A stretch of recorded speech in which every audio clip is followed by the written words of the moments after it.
Alive and well, yes. Kevin Miller in the morning, KIDO Talk Radio. Don't forget, win Kevin Miller's Cash. Listen at 6 a.m., 8 a.m. When you hear the Kevin Miller Cash code word, go to KIDOTalkRadio.com for your chance to win up to $5,000. But it isn't just Kevin Miller. It is during the Sean Hannity Show at 3 o'clock every weekday afternoon. Joining us now is best-selling author Ryan Sager. Ryan, thank you. Welcome. Good to have you with us. Kevin, thanks. Great to be here. Now, we'll just have you move close to the microphone, sir. You're in town. You're doing a book tour. There are so many questions that we have because you have done something that every person that I know wants to do. And you know where I'm going with this, is write a book. Yes. Everybody believes they have a book in them. And they do. And yet, most of us don't. You're living your dream. How did you make that happen? Oh, thanks for asking. So I've always wanted to write a book, just like all the people you're talking about that you know.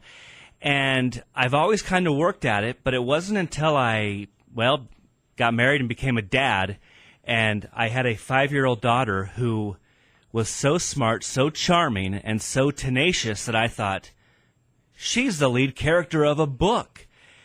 And that kind of got me going.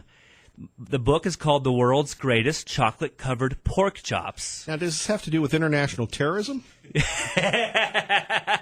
Nope. It's about a 12-year-old gourmet chef named Zoe Kate, that's my daughter, okay, who sets out to start her own 5-star restaurant. So it's about following your dreams. I guess you could say it's a parallel of my own journey to become an author. How difficult was it for you to follow your dream? You're here. You're back in the Treasure Valley. We'll get to your history. We'll talk about the book. Obviously, faith and family, very important, and teaching folks good manners and such, and ethics and morals and such. But how much of a challenge was it for you? Oh, man. So to even write a book, I'm not a morning person, but I was getting up at 5 a.m., I was writing on weekends. I was sacrificed so much. When you're up that early, typing away on a story that you don't know if anyone will ever want to read, I can still remember looking outside, the sun's not even up, and thinking, am I crazy? And there were times I wanted to give up. In fact, I would have if it wasn't for my supportive wife, Katie, who would say, I don't know, Ryan, I think you should finish this Chef Zoe story. I think there's something there. Just finishing it, which took me about 3 years just to write it, that in itself was an accomplishment. It's like if no one even reads this, just knowing, okay, because I'm that guy who has a book in me, just like you're saying, right? If I can even just finish this thing, bucket list, check, right? And then when I send it out into the world, and a literary agent, at Fuse Literary in California, most are in New York, but one in California said, I get this. I think this is funny. I like the characters. Yeah, we'll go for it. Well, that was just icing on the cake. And then, 6 months later, when I get a phone call saying, hey, Disney called, they want to publish your book. And I'm thinking, Disney, When You Wish Upon a Star Disney, that Disney. I feel so lucky and so blessed to be here. Ryan Sager joining us, the world's greatest chocolate-covered pork chops. We're going to get into this in-depth team coverage of this title of this book coming up. But we have so many people when they, should they self-publish, and you went the traditional route, which is so tough, just getting up every morning and, getting the cognitive process going and then typing and then editing. Could you share with us the challenges of editing? Because there's one thing to do stream of conscious, and then to go back after you're mentally, emotionally exhausted, go back and do it again and again. I've read about that, but you've been through the process. Can you take us through that? Great question. Yeah, absolutely. So for me, I love editing because the hardest part is when you have the blank page. Right. Sometimes you know exactly where you want the scene to go, but sometimes you don't. But when you first write, sometimes the first draft is just vomit on the page, and it's terrible. Pixar, we all love Pixar. Their screenwriting, their story department has a saying, get it all on the page as fast as you can because you're going to have to change it all anyway. That's how it is for me. So once I have something on the paper, okay, well, now I can take that kind of ugly paragraph and I can actually turn it into something kind of pretty. And okay, I have these 10 lines of dialogue. I love 2 of those. I'm going to take those 2 out. So it's kind of, for me, that's where I actually start going, well, hey, maybe I have something here. So for me, the revision process is fun, it's freedom, and honestly, I could still be revising the book right now and be perfectly happy to do it. But at some point, you do have to turn it in. For me, it's fun. Well, Ryan, by the way, a lot of us, and we joke about this here, whether it's our callers or the voices in our head, we have these voices. The challenge, sir, of coming up with dialogue, going back and forth and not only satisfying yourself, but for people that don't know you, don't know your daughter, that, how did you come up with the interaction that they would have? Oh, well, thank you. Good question. And one of the tricky things, too, is let's say you have 5 characters in a scene talking. You don't want them all to sound like you. So sometimes I'll give someone an accent based on where they're from, although in print that can be tricky, too. One of my characters, his name is Chef Pao. He was very fun to write. He's a gourmet chef from Shanghai, China, and he's in Chinatown in San Francisco, and a great chef with a great decorated restaurant operation. And when Zoe Kate meets him, she's awestruck. In his case, I actually sat down with a native Chinese woman from Beijing who helped me translate all of his lines into Mandarin, and then we would translate them back into English so that he would be speaking with he was speaking English, of course, but using the speech patterns of Mandarin.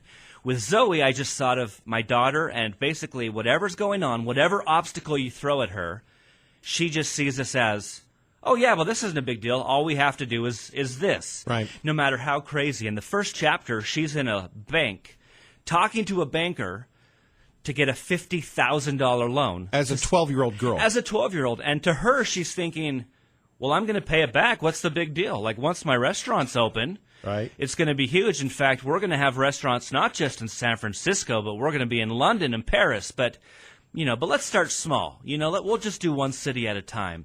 So that was kind of fun. Her best friend is a character named Dallin, who is influenced a lot by my nephew, Dallin, who's also lives here in Boise. And he is a lot the opposite of Zoe. So if Zoe is a gregarious, larger-than-life talker, he's more of the strong, silent type. That's called a foil. So there's a way to always have them talking. If she's larger than life, he's down to earth. That's one way. Things like that. Did you have any training on this? So I've been writing stories my whole life, but I actually went to university to get a degree in music, and that's actually my day job. I work for a company based in Los Angeles. We do music for film and television. Right. So I do that too. This is just something I've loved. I've taken classes, but do I have training? No. Right. This is just all part of your passion. By the way, if you're just tuning in, the world's greatest chocolate-covered pork chops. Ryan K. Sager joining us, Kevin Miller, KIDO Talk Radio. So tell us a little bit about yourself. Well, so I am a Boise boy. I grew up here. I went to Frontier Elementary, Low Scott Middle School, Centennial High School. Much of my family is still here. I remember growing up and going to Alive After 5 and dancing to the House of Hoi Polloi. People who grew up in the 90s will know that reference very well. And I currently live in Utah. I love coming back to Boise. It is so good to be here. The people are so nice, and they're wonderful drivers. They let you merge. Boise, I love how you drive. Now, thank you. Is that Salt Lake that you live in? I live between Salt Lake and Provo in a city called American Fork, and there we don't let people merge. If you were driving, Salt Lake is pretty challenging traffic. We're just really selfish drivers. Well, Ryan, but as a Boise native, as someone who loves this area, has family here, though, what do you think of the changes that have happened in the past, let's say, 5 to 10 years in your hometown Treasure Valley? Well, I think it's wonderful. The growth and the traffic? Well, is it traffic like you have traffic? You know what? Well, again, they're nice drivers here. And, I spent some time in L.A. and then Las Vegas. My wife's from L.A., so I kind of, cover the West pretty well. But being here in Boise, it's wonderful. this is, as we were driving around the downtown area today to get here, it's so beautiful. Like the Simplot Place Jump, it was called, where he's got, it looks very modern, but he has some of those kind of more classic like wagons and engines and things. Such a beautiful city. I'm driving around going, why don't I live here? Maybe I will. Maybe I'll move back. Are you surprised so many people have discovered your hometown? I'm not surprised at all. What took you guys so long? It's great. It's such a wonderful community. People are kind. They care about you. We were at Best Buy the other day, and this nice young woman came up to my wife and I think she said, hey, I like your shirt. And they just talked for 10 minutes, and now they're friends. And my wife said, if we lived here, I would have got that girl's number, and we'd be having dinner with them. Boise people are wonderful, and anyone who comes here knows it. Ryan, let's get back to living your dream and such. And where can people meet you and get your book? So I'm visiting schools this week. This Saturday from 11 to 1, I will be at the Idaho Book Fair's warehouse. I'll be signing books if you want to come by. Say hi, bring a sandwich, we'll have lunch. Now, are you on Facebook and all that sort of thing? I sure am. I'm on Facebook, but I'm not active there, but my book is active. So I have a Facebook page. If you look me up, Ryan K. Sager, you'll find my Pork Chops book page. Yes. Okay, that because a lot of people are listening and they don't have time to write this down. Obviously, they want to meet you. Can you hang for another segment? Love to. All right, more coming up next. Kevin Miller, KIDO Talk Radio. Waking up on the right side, Kevin Miller in the morning, KIDO Talk Radio. Ryan Sager joining us, author, man of the world. I'm looking at your bio, and we were talking about this off there. I have to share it with the audience here on KIDO Talk Radio. Ryan K. Sager is a guy who wrote a book, this book. He wrote this author blurb too, used third person for some reason. After surviving a bus hijacking in Venezuela, a precarious commute in Puerto Rico, and drinking tap water in Southern California, Ryan moved to Utah. You have to share with us what happened in Venezuela. Well, great. So I was down there on a church service mission for 2 years. It was wonderful. And in that particular case, Venezuela, which is a beautiful country full of wonderful people who love life, and they have beautiful metropolis cities. But when you travel on a bus between the cities, sometimes you'll go through miles and miles of just a road through the jungle. So a hijacker could get on in one city. Then once you're about halfway between cities, they can stand up, take out a gun, rob everyone on the bus, and there's not much we can do. And then they tell the driver to stop. They'll hop off, disappear into the jungle, never see them again. Now, again, you make that sound like my trip to the Golden Corral. You're on a mission with your church from Boise, Idaho. Yeah. On this bus in the middle of the jungle, a lot of green. And how frightened were you, sir? You know, it was a pretty exciting 2 years, so it wasn't that crazy. What was weird was they play music really loud in their buses. So there's like a salsa song playing or something. And they also listen to a lot of like UB40. For some reason, that band was huge. So they have you put your heads down, and then there's one guy out the front with a pretty big gun, and then there's another guy going through raiding everyone's bags. But what's crazy is I remember kind of looking up a little bit, and you see every passenger like this, and you can see the driver. And so there's kind of intense situations going on. But then the music's just like boom, jank, boom, jank, boom, jank, boom, jank. Right. It's like this doesn't, tell the driver to put on some suspenseful music or something. Right. This does not fit. My biggest worry was I had a bunch of letters from family and friends that I just received and hadn't read yet, and all I wanted was to not get those taken from me. Sure. And he didn't. So, but no, I didn't feel that worried, and no one on the bus got hurt. But I remember there was one guy on the bus, this poor guy.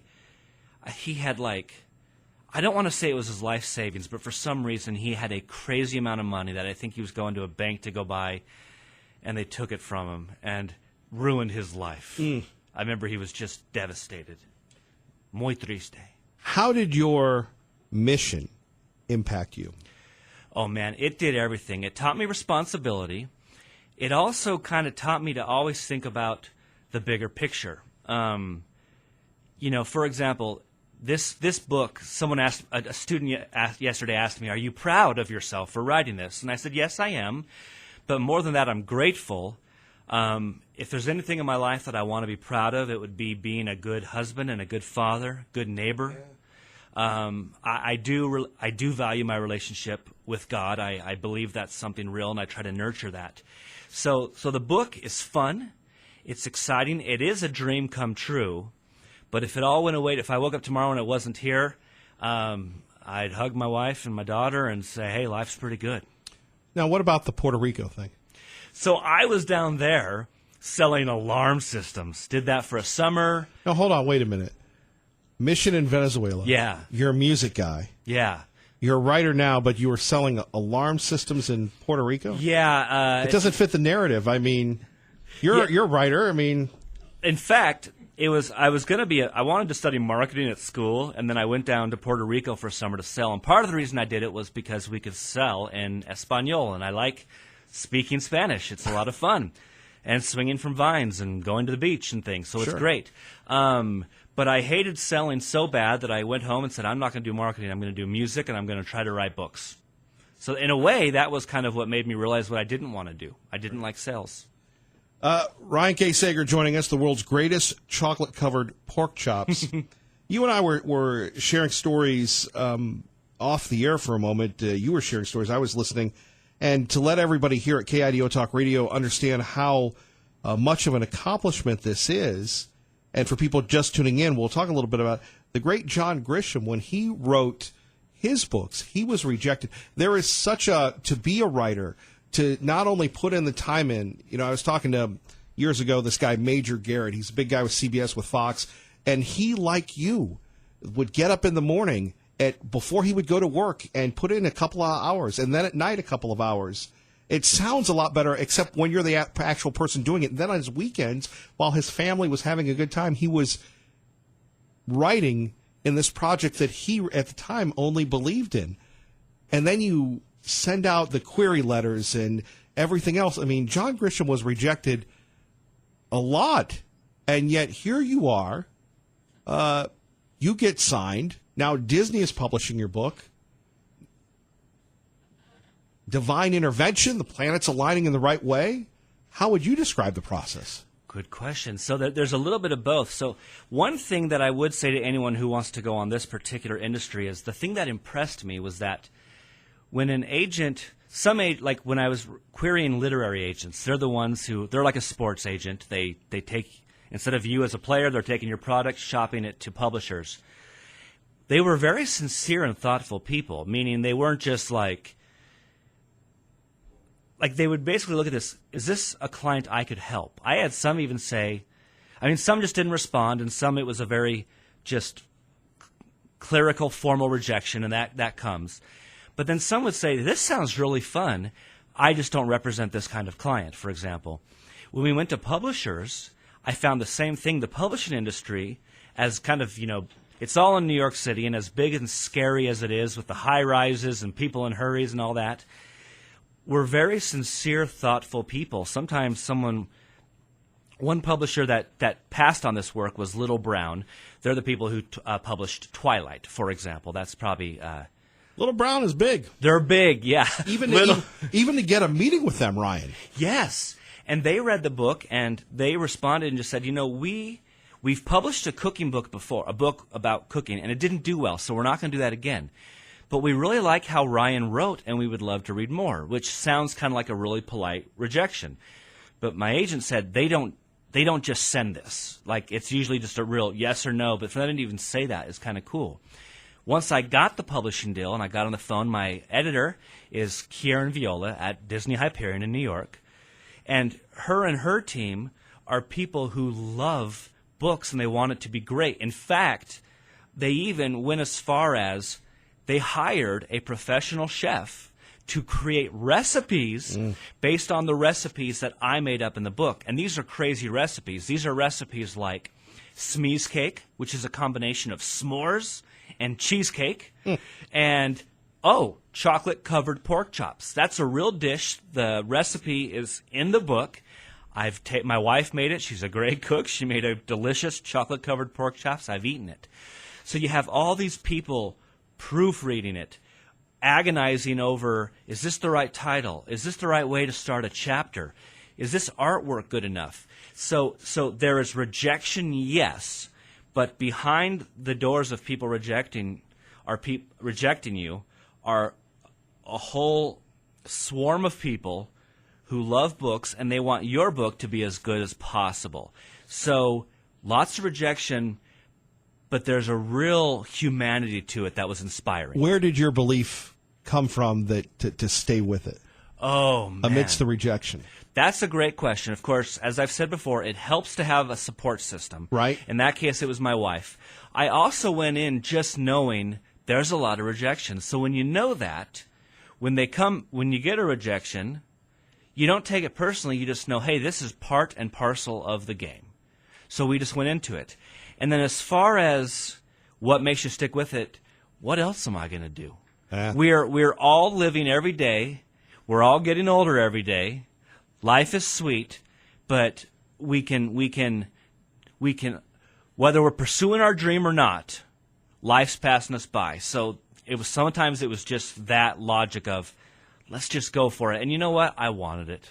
I still want it because I love it. It's fun. I love getting wrapped up in a good story or a good book. Sure. And I think we all do. It's fun. Well, congratulations, Ryan. Thank you. I feel very fortunate, and thank you for having me here. This was fun. Well, don't be a stranger. We want you to keep us updated on everything, would you? You betcha. Thanks, Kevin. Thank you. The world's greatest chocolate-covered pork chops. Ryan K. Sager. One more time, Ryan, where are you going to be so if people want to come see you? This Saturday at the Idaho Book Fair's warehouse from 11 a.m. to 1 p.m. This Saturday, April 6th. Thank you, Ryan. Thank you, Kevin. Kevin Miller in the morning, KIDO Talk Radio. Out to Jeff Manasso, Fox News Radio. Good morning, Jeff. Hey, Kevin. Good morning. Good to have you with us. So we've got the folks in the college bribe scandal appearing in court. Of course, this is not Law and Order. This is not Boston Legal. This is real life stuff. Yeah, real life for Lori Loughlin and her fashion designer husband, also actress Felicity Huffman, and many others, along with their lawyers, who appeared in federal court Wednesday on allegations they paid bribes to get their children into elite universities. Loughlin and her husband are accused of agreeing to pay $500,000 in bribes to get their two daughters into USC. Huffman, $15,000 disguised as a tax-deductible charitable donation so her daughter could take part in apparently a rigged college entrance exam. So Huffman actually faces even stiffer penalties if you add the tax fraud implications into that mix. So they were in court in Boston and outside of court still signing autographs, and people wanted to see them. Clearly the most high-profile case or defendants in this case at this point, though investigators and prosecutors say that more charges are expected in this case. Boy, you think about this and you wonder if there's any way, and I know it's very early, if they can cop a plea and do community service, which is what we usually hear and read about anybody in Hollywood that gets themselves into trouble. But this is federal, right? This is federal. Yeah, these guys, they need Kim Fox and just the federal prosecutor here in Chicago. Yeah. This is serious jail time, potentially, obviously serious fines, and other ramifications. Their reputation. I know several brands are distancing themselves from some of these people. Lori Loughlin's been fired from Full House. Stanford, USC, Georgetown, and others are trying to distance themselves as best they can, though they're implicated in several lawsuits, also filed on behalf of other students that said they've been disenfranchised or discriminated against because they didn't have enough money to bribe their way into placement into these universities. So 50 people right now are accused in this scheme, including 33 parents. The guy at the center of it, his name is William Rick Singer, the alleged mastermind, who's actually pled guilty to accepting bribes, $25 million in bribes over several years by numerous people. There's a Stanford University former sailing head coach that's already pled guilty to the case, a conspiracy to commit racketeering. honest mail services fraud. Don't really know what that is in terms of definition, but it sounds pretty serious. And of course, tax fraud. If these people use their allegedly bogus donations and slapped it on their tax return to try and cheat that way. I mean, that's serious stuff. So the case is ongoing and continues, and we'll be following it. Boy, you have to wonder, though, the sight of seeing these big-time Hollywood folks in the courtroom doing the perp walk and undermining the entire, evaluation entry system into college. Now you have, Jeff, people suing because they didn't get into these prestigious and some not so prestigious universities.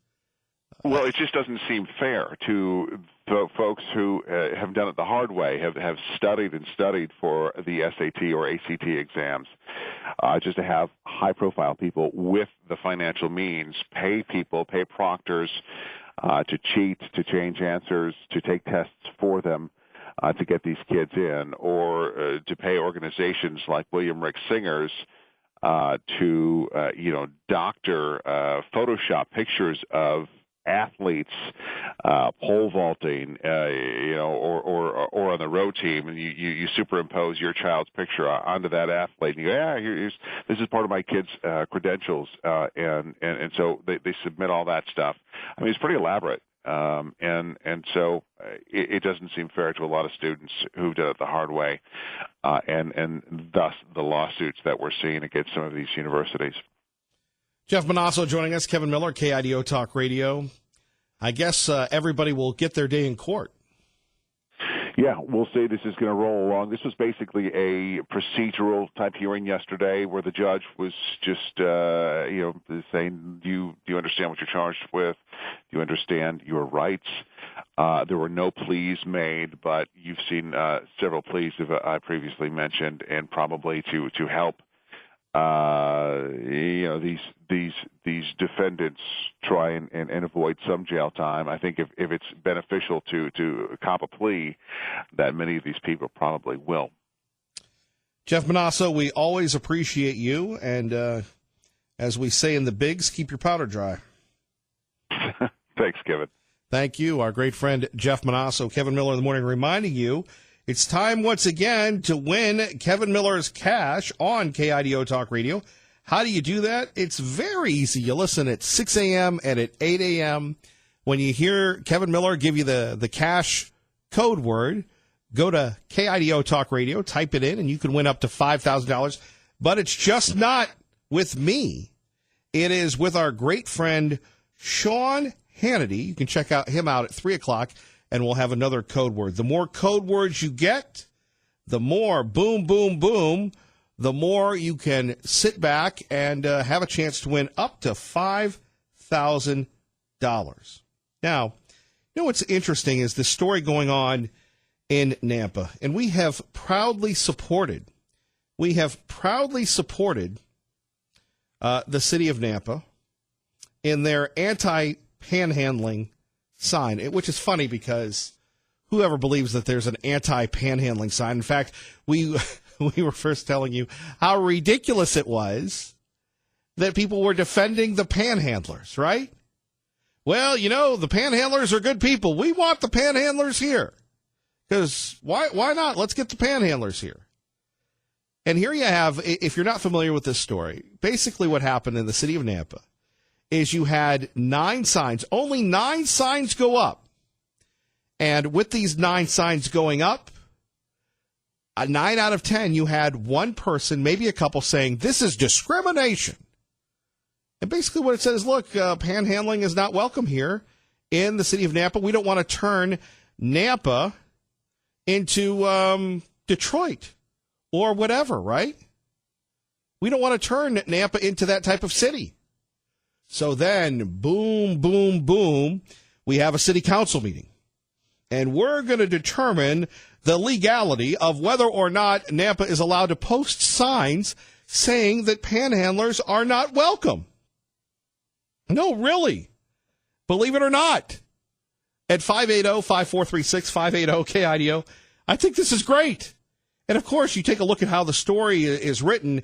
Recent anti-panhandling signs placed around the city of Nampa have become questioning the legality of the signs and panhandling in general. I didn't know that panhandling was a right. But a city deciding to discourage people from panhandling,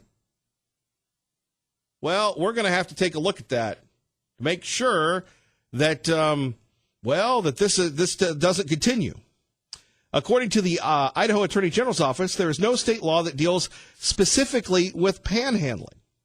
But Nampa's city attorney, Mark Hildy, researched the issue and made a decision at this week's city council meeting.